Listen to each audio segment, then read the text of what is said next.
Hey everyone, I am so excited because right here is what both the Warner Brothers and external experts that we use are calling the most accurate 3D model and detailing of a 1989 Batmobile ever in any scale. And so I wanted to run through where we made all the little tweaks and improvements, as well as what we'll be getting so far. How far will we go? This will be a part one of two because some of these things I won't know until we are going into production, but we are already at the point of over delivering, so don't worry. Let's start out with the big stuff. So if you buy ours, this will be the only Batmobile that is in complete correct scale. So you will be getting 110 centimeters in length, 43.6 inches, 45.38 in width, that's 17.87 inches, and then the height of 23.39 centimeters, which is 9.21 inches. And of course, as you might remember from previous posts, this is the only one of all the correct body shapes, thanks to the 3D LiDAR scan we were able to make together with Warner Brothers from the actual Hero vehicle. So where will you see that? Well, the first thing that is rather funky with this Batmobile, as I've pointed out before, is this kind of drooping nose cone. It's not symmetrical. It's not supposed to be round. It's supposed to be slightly drooping like this. You will also see from the back, which is a big one. I urge you to look up the pictures from Tim Burton standing on top here. That will show you how this should look. This should be curved, how these lines should be curved and be rounded. Then of course the official Ferrari lights, and yes, we've worked out the exact pattern in the lenses. That is also there. Now these are just for the 3D construction, so don't worry about that. This is not going to be in the final version. You're not gonna see that. Another cool part is the shroud around the exhaust. This piece will have what the experts call turkey feathers. So it looks like there are separate parts, but these shrouds are still one piece, but they're going to be slightly bent like turkey feathers. There's a slight bend here. Now here you see the bend, the seam. This shroud should also be centered right down the body line with that top slat exactly down the middle. Another thing that people very invariably get wrong is that this mounting plate for these exhausts should have a little piece here, and then of course these two pipes as well as this pipe. Then moving on to some bigger stuff, of course, the correct size, the larger windows, of course. And we are also at the point where we can start thinking about die-cast parts on the vehicle. Now, this is why it's a part one of two. So this is also part of the over delivery, because as you will see on the product page, there's no mention of the die-cast pieces, but we will be offering some die-cast pieces, and the how many depends on how many people will finally support us. So right now we're still in the triple digits, but it might hit 1,000, which is of course still only less than 10% of what a normal run would be from the other vehicle. But as soon as we cross that threshold, I can start thinking about more die-cast pieces. The second thing that might make a difference is things like this would be obvious pieces. So I want to get as many pieces that would be metal on the actual vehicle, which, by the way, is not the main body. That's fiberglass on the real thing. But maybe things like the rims or these side pods. But these side pods in diecast might be very heavy, and we need to check the structural integrity of that. Of course, axles will be metal.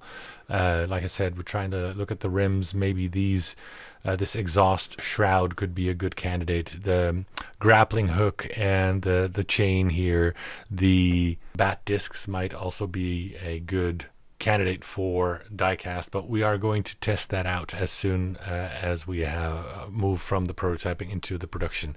So of course there will also be the hidden pop-up machine guns right here. This part will move out for the bat discs. Now we can also, and you will also have seen that in about a month or two ago, confirm that this will also have the remote controlled sound lights and the smoke effect, the yellow smoke coming from the exhaust, because of the big success that is in the 2022 vehicle. vehicle. So that's another extra you can expect. Of course, it's going to be limited and a numbered a signature edition plate, so yours will be numbered. And right now, like I said, we're still in the triple digits instead of the 5 digits. So the other cool thing is let's see if I can show you from the bottom. We've moved to make sure that we have the exact correct tire thread, and not only is that a different thread from front to back, so the front wheels both of which will be rubber, of course, will have different thread than the rear tires, and these front tires have what we call side thread. Don't know what the creators were thinking there. I think it's Mickey Thompson tire, but I don't know why there needed to be side thread, but the fronts do have that, and they have a different thread than the rears. We've also worked out the correct, well, you don't see it here, this is just a rough rendering thing, but the correct very dark burnt copper look for the rims, and then moving into detail, the correct open mesh that goes behind pieces like this, the correct number and location of the rivets, where there should be 2 diagonal on the back of each with the pop-up machine gun lids. Then, of course, the correct mesh should be here. Exactly 27 ventilation slots on both sides of the front window. The front nose cone should be a dark gunmetal gray. There should be 24 turbine blades exactly, so we've improved that. There should be a hose behind here. There should be a pulley behind here, behind the turbine, so that'll be the only model that has that. Then, of course, the front lights, I think they came from a Honda, maybe a Honda Civic, again with the exact correct pattern in the lenses. Then, do you think we're done nerding? No, we're not done nerding. The heat shield should have 7 holes in 4 rows, so exactly 28 holes. Then this, again, the correct mesh here. We've actually gotten the exact part and a 3D drawing of the exact part that is still for sale for this latch that we've drawn exactly. Then for this, the exact correct hinge, the square within the square, and then these 5 dots should be 3 dots sticking out and 2 kind of holes in there. All right, then opening the canopy, of course, and detailing continues in here.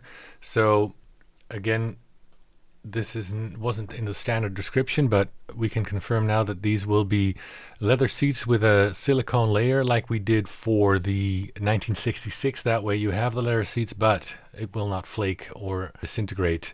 Now, another thing that's very important is to have these angles correct. So there should be a panel going backward, angled backwards. So there's actually some instruments back there. And then this going down, this short piece should be perfectly straight.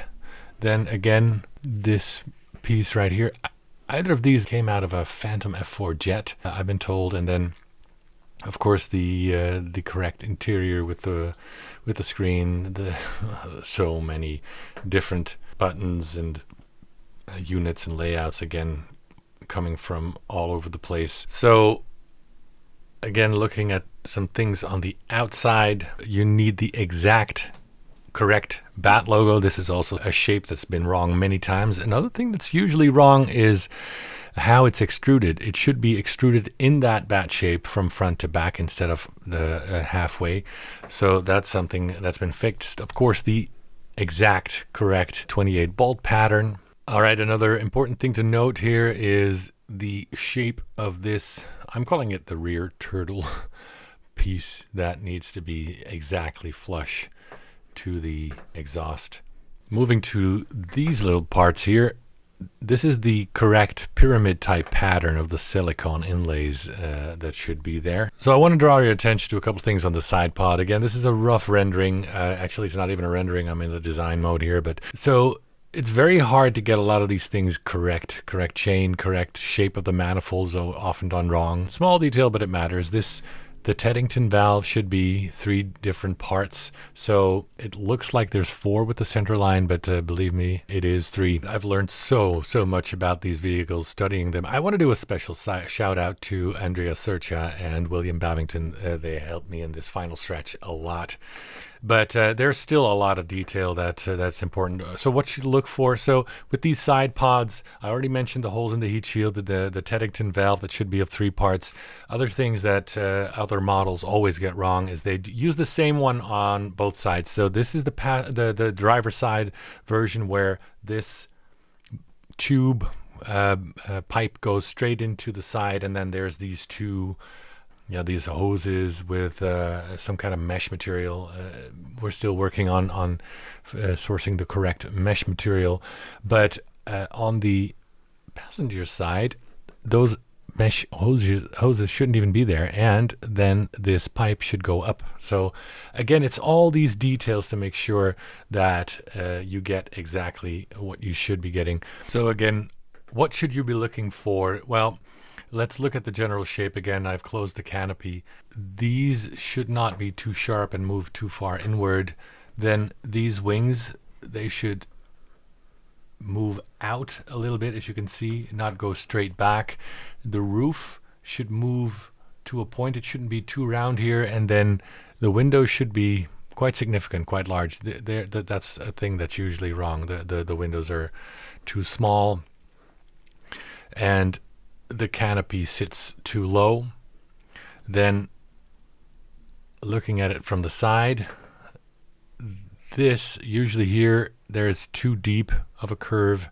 This should move back like that. And then looking at the back, these should move like this a little bit. Then this round ceiling, these openings, they should move.